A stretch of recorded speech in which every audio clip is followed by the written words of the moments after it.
Back everyone to the Hello World Guide. This is another episode of the OpenGL 3D renderer lighting implementation series, and in this video what we are going to do is we are going to finally implement the remaining part of our Phong lighting model that we have got here. And you can notice I have actually opened up the GLSL files inside of my VS Code instead of the actual Visual Studio that we have been using. The reason for that is pretty simple, which is that actually this is VS Code. I've got an extension for GLSL files which enables syntax highlighting and stuff. For this I'd assume there must be some kind of extension for Visual Studio as well, but I'm just going to edit it in VS Code. Of course you can edit it in whatever software you like. So currently, if you remember, we have got our ambient calculation done here, and we did that in the previous video. And in this video we are going to do the other calculations that we need to do, which are the diffuse and specular calculations. So yeah, let's get started with that. Now in here I'm going to use the appropriate mathematical symbols for these values. So for ambient it's generally denoted by IA, A for ambient and I for the actual intensity of light, and we'll calculate that, and we won't actually add that to the ambient to the final color, but instead just set the final color here directly. And then what we'll do is we'll go up here and we'll create a vec3 ID, which is for the actual diffuse light, and we'll set that to our light color multiplied by, and here we need to put the actual intensity of the diffuse light. Now by definition the intensity of the diffuse light is calculated as the dot product, the vector dot product of the normal vector and the light direction vector. So we can calculate dot products inside of GLSL by just using the built-in dot function, and for this we need to pass in the normal vector, let's just call it n, and the light direction vector, which we will call lm. And sometimes it might turn up negative, so we want to make sure we take the maximum and don't go negative, and choose 0 if it's going negative. So I'm going to go here and set vec3 n and set that to normalize the normal. So we'll just calculate the n by normalizing the normal. Now this normal should generally be normalized, which means it will have a length of 1, but just to be sure we'll do it here as well, because here we are setting directly, so we'll just do it here as well. And now what we can do is we can say vec3 lm, and this is for the actual direction of the light. And if you don't know, for in vector mathematics, to get the position of to take the direction between 2 points, what you do is you take the first and subtract it from the second. So we are going to go here, and of course we are going to normalize this as well to make sure it's only a direction and not any actual magnitude, and we'll set it to be light position minus the actual position of this fragment, which we'll call frag pose. We don't actually have this position, so we'll have to go up here and say in vector 3, and we'll call this frag pose. And since our positions are being calculated in here, we'll need to set this here. And in the end what we'll do is we'll add this to I will add IA and ID together before multiplying them with color, and then setting that here. And let's actually declare it here as well, because no point of doing that there. So yeah, we have got that done. So we have calculated our ambient lighting, and then we calculate our diffuse lighting, and maybe let's add some comments to kind of clarify it a bit, because some non-mathematician might not understand this, and we are going to do that here. So with that we have got two basic components of our lighting done, and the third one that we need to do is called the actual specular or the shininess component. But for now let's just test what it looks like with these two. So we have got this here, and now we are going to go under our vertex or DLSL, and of course now we need to set our light position as well. And in here we also need to set the actual vertex fragment position. So we'll pass in a vec3 called frag pose. Here actually we'll just pass in like frag pose, which will pass out. Of course here we were taking it inside of the fragment shader, so we'll say out in here. And we'll set frag pose to, and of course we want to actually set this in world position, not in the actual screen position like we set the GL position to. So we'll set this to just our model here, multiplied by that thing that we have got here. So we'll just multiply it by a vector for my position and whatever. And then what we'll need to do is we'll need to convert this back to a vector 3, which means we'll discard its W component or the homogeneous coordinate. So we'll discard that and we'll convert that back to a vector 3. So and we'll set our frag position to be that, and that is going to set it correctly. Now there is still a bit of a problem, which is that currently our normal is just being set in global space, which means if we have transformed or scaled the object in any way, it won't really affect our normal, and our normal might look a bit off if the object is scaled or rotated a bit. So the problem is that we cannot just say model multiplied by normal here. That won't work.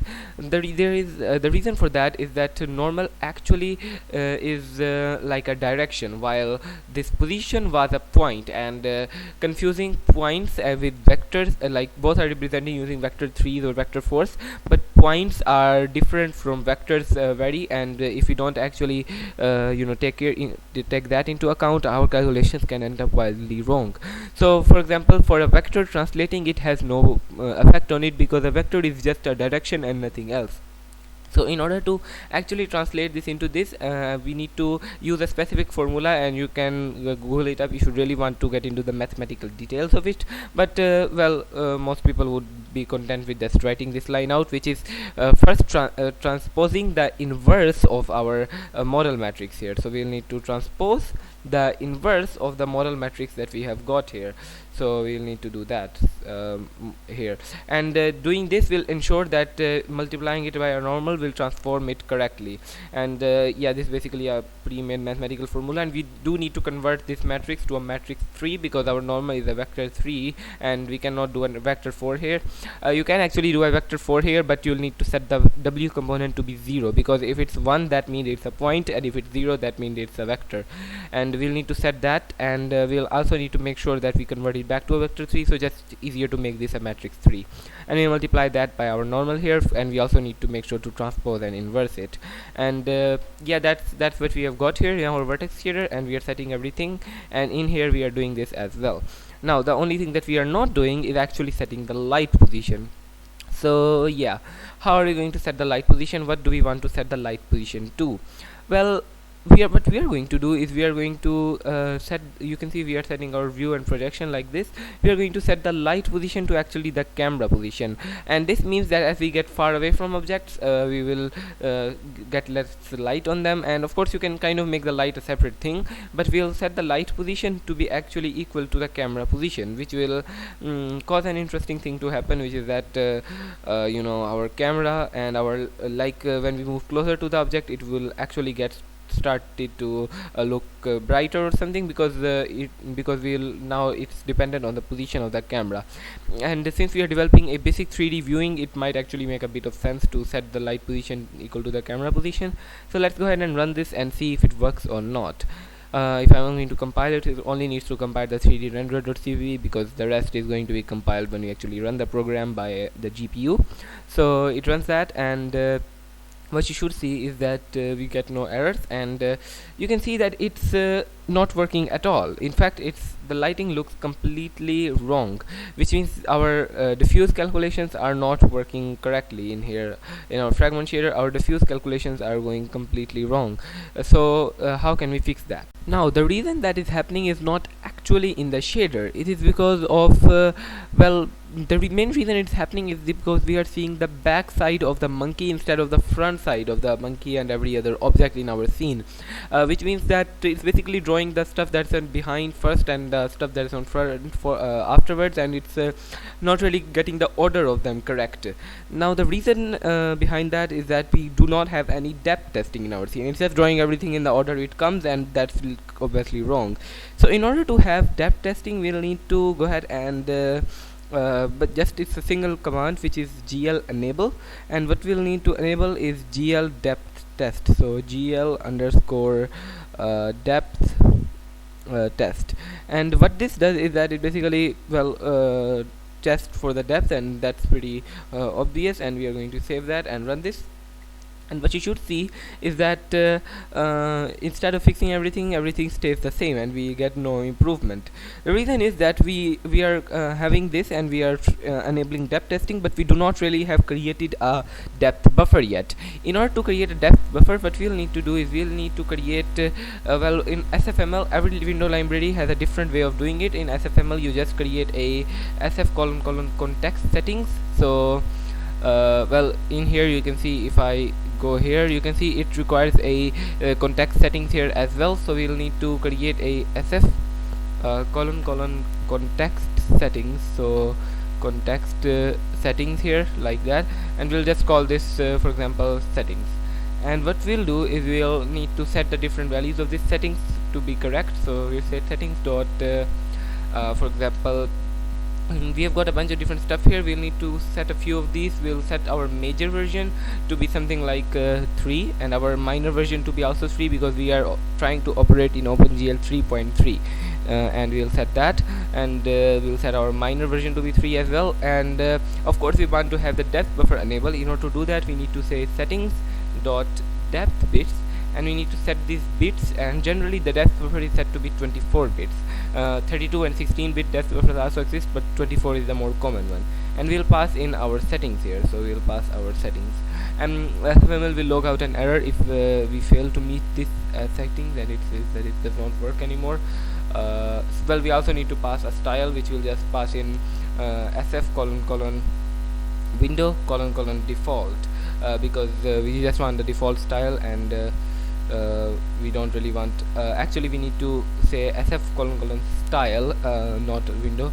So we have got style here, and we'll say default, like that, and then we'll pass in our settings. And now for each frame, if you remember, we are also going to clear ahead our color buffer. We also need to clear our depth buffer here. The reason for that is because if you don't, then all of the depth values will be incorrect. So we'll need to clear our GL depth buffer as well, because it's stored separate of our color buffer. So we need to say GL depth buffer bit, and yeah, we are going to save that. And now let's just run this and see what happens. And what you should see is that all of our lighting calculations are now working perfectly. So you can see that it does work, and we do get our objects in our scene, and they are being lit. And if I go closer, you can see that yeah, that's working. And if I go further away, then the light starts to get dimmer, because the light position is set to be our camera position. And if I go closer, then the light seems to be better, because it's well, the light source is closer to the objects. And now it is looking much more 3D than it was earlier. Now it's actually looking quite 3D, I'd say. It's now giving you an impression of an actual 3D environment, instead of just something that does not look 3D. So what we are going to do now with that then is that now that all that's left to do is to calculate the specular component, which is not too difficult to do either. Now for calculating the specular, it's pretty simple. By definition, the specular is defined, which we are going to call IS, as the actual intensity of it is the dot product of Rm, which is the the reflection direction, which means when if a ray is perfectly reflected from this point, what would be the direction of that. We'll calculate that in a second, and we need to take the dot product of this along with V, which is the direction of this from the viewer, which is where the camera source is. We need to do that as well, and we'll need to of course check it might go negative, so we need to do a max 0 here. And then we also need to raise this to a power, and the power that we raise it to depends on how shiny we want the object to be. Let's set it to 32 for now, and we are going to set vector 3v. We are going to set it to normalize our light. We are going to copy that line from here, but we are going to use our view pose here, which is the actual position of the camera. We'll set that as a uniform here. And for the Rm, there is also a formula for calculating that, but luckily we can make our work a lot easier by just setting it to using a built-in function called reflect, which GLSL provides, and we are going to pass it the negative of our light direction along with our normal, and it's going to calculate the reflection direction for us. And this is pretty much all we need to do. Of course, we need to make sure we add this to the IS, and then we are going to multiply this by 0.5, because if we don't, the specular highlights will be way too bright. And then we are going to multiply it by the light color as well, of course, and let's just increase it to 512, or perhaps that's a bit too much. Let's set this to 256, just to kind of get that effect a bit better, you know. And in here you want to make sure that we set the camera dot position to view pose. We are setting the light position and the view position to be basically the same thing, but well, let's just keep it at that. You can of course set the light position to something else if you want to. And if I go here, what you should be able to see is that for example, if I go near my monkey here, you should be able to see a little bit of shiny highlights here. You can see that. So here you can see there is a bit of a shiny highlight, and if you change this constant here that you are multiplying this with to, for example, 512, it would get smaller and more bright, while you can see that we also see it on the floor. And yeah, this is pretty much all we need for our reflection and our specular lighting and everything. And we have got a basic 3D lit scene in our in here, and that works pretty well. So So yeah guys, this is pretty much it for this video, and I'll see you in the next one, in which you'll implement some materials and something, because currently our engine is looking a bit boring with just these three things.